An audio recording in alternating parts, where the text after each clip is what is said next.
Hello viewers, hope all of you are well. In this video, I will show you how to replace or how to upgrade RAM in HP ElitBook 2560P laptop.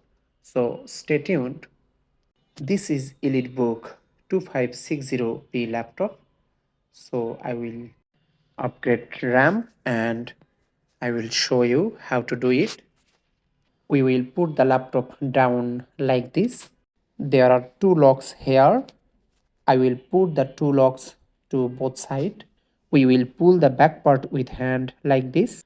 It will be removed. Here we see all the part of the laptop. We can change.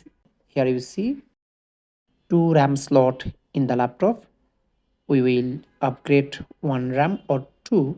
If you have 2 GB, you can install another 2 GB RAM of here. If you have 4 GB, you can install another 4 GB. And if you have 8 GB, you can install another 8 GB here. Never put 2 GB with 4 GB or 8 GB with 4 GB. You will install same size RAM or same bus speed. After upgrading, we will set back part.